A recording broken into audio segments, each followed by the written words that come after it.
자, 오늘 시간에는 최근 채무의 경우에 기각이 된다, 불이익이 많다, 이런 질문이 많아서 여기에 대한 답변을 좀 드리겠습니다. 일단 우리 법원의 규정인 직무편람을 보면 최근 1년 내 채무의 경우에는 엄격히 조사를 한다. 그 사유가 기존 채무 상환이나 생활비 같은 경우에는 괜찮지만 상진이나 도박이 아닌지 조사를 해야 된다. 뭐 이런 취지로 규정이 되어 있거든요. 예를 들어서 내가 신한카드에서 돈을 빌렸는데 채무가 있잖아요. 근데 삼성카드에서 빌려서 이걸 메꿔넣어서 돌려막았어.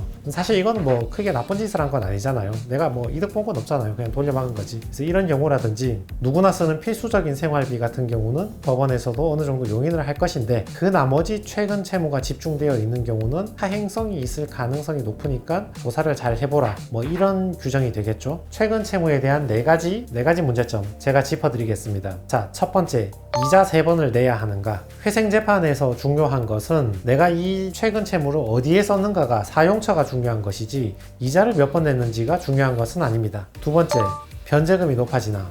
아닙니다. 최근 채무라서 변제금이 높아지는 게 아니라 사용처가 부당해서 변제금이 높아지는 것입니다. 예를 들어서 기존 채무를 상환했다거나 그냥 채권자 명의만 바뀐 것이지 내가 특별히 이익 본 게 없다거나 필요한 생활비 정도를 썼다거나 양육비를 썼다거나 병원비를 썼다거나 또는 내가 사기 피해를 당했다, 보이스피싱이나 아니면 검찰 사칭을 한다거나 그런 사람들한테 내가 돈을 대출해서 줘버렸다, 사기 피해를 당했다거나 이런 경우는 최근 채무를 하더라도 내가 잘못한 게 없잖아요. 이런 경우는 변제금이 올라가지 않습니다. 근데 계좌를 열어봤는데 도박했다거나 토토했다거나 사치했다거나 그런 경우는 변제금이 올라가는 것이죠. 그래서 사용처 때문에 변제금이 올라가는 거지 최근 채무라서 변제금이 올라가는 게 아닙니다. 세 번째, 기각이 되는가? 이것도 아닙니다. 방금 말씀드렸듯이 도박이나 사치나 탕진을 했던 경우에는 그만큼 변제금을 올리라고 하잖아요. 근데 내가 급여가 적으니까 그 변제금을 그만큼 올릴 수가 없는 거야. 그럴 때 기각이 나는 거예요. 단지 최근 채무라는 이유로 기각이 나는 게 아니라 최근 채무인데 사용처가 부당하다, 그만큼 변제금을 높여라, 근데 월급이 낮아서 못 내겠다, 이때 기각이 나는 겁니다.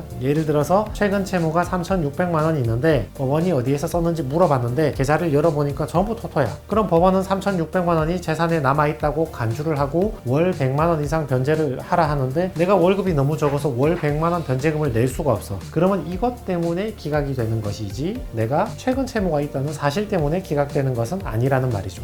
네 번째, 사기 고소 당하나? 이것도 아닙니다. 자, 이론상 돈을 빌리고 안 갚았을 때는 사기가 성립하는 여지가 있긴 합니다. 돈을 빌릴 당시에 차용 행위를 할 당시에 변제할 의사와 능력이 없음에도 불구하고 내가 기망을 해서 남의 돈을 빌려서 재물이나 재산상 이익을 취했다면 사기가 성립할 여지가 있는데, 실무상은 최근 채무라는 이유로 사기가 유죄가 나오는 경우는 거의 없습니다. 사기가 유죄가 나오려면 거의 진짜 작정하고 사기친 사람들이 있거든요. 투자 사기라든지 다단계라든지 정말 대놓고 사기친 사람들이 있어. 정말 뭐 말도 안 되는 얘기를 하면서 내가 저걸 해서 수익금을 얼마 줄 테니까 니네 막 나한테 돈 좀 투자해라 해서 이 사람한테 1억 받고 저 사람한테 2억 받고 저 사람한테 5천만 원 받고 이렇게 직전에 돈 바짝 당겨놓고 바로 회생 들어간다, 이러면 사기가 되죠.